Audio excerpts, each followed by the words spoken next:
विरोधकांच्या टीकेला रवींद्र चव्हाणांनी प्रत्युत्तर दिलंय। तुम्ही जीभ उचलली तरी मी संयम राखून आहे असं वक्तव्य रवींद्र चव्हाणांनी केलंय। या त्यांच्याकडे विकासावर बोलण्यासारखं काही नसतं। जिनके खुद के घर शीशे के हो वो दूसरे के घर पर पत्थर नहीं फेकता असं रवींद्र चव्हाण म्हणाले।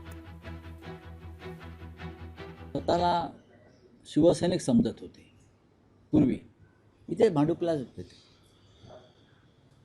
आणि आता ते बहुतेक त्यांना सुद्धा पुढल्या वेळेला तामिळनाडूत निवडणूक लढायची किंवा केरळला लढायची असा त्याची, कारण महाराष्ट्रात यापुढे जिंकणार नाहीत मराठीच्या मुद्द्यावर। त्याच्यामुळे त्यांनी जर प्रदर्शन केलेलं आहे, हा अण्णामलाई इफेक्ट आहे भाजपवरचा, रसमलाई इफेक्ट। त्यानं दिलेली लुंगी घालून फिरत आहे। काल मुंबईच्या सभेत होते, मग नवी मुंबईत गेले।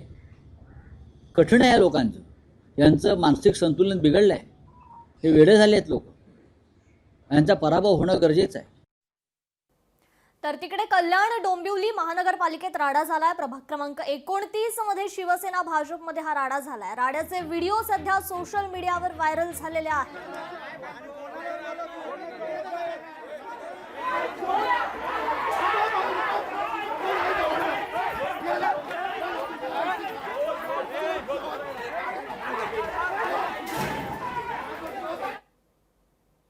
तर उद्धव ठाकरेंनी महायुतीच्या मुंबईतील सभेवर टीका केली आहे। महायुतीच्या सभेत प्रचंड रिकाम्या खुर्च्या पाहायला मिळाल्या असं उद्धव ठाकरे म्हणाले।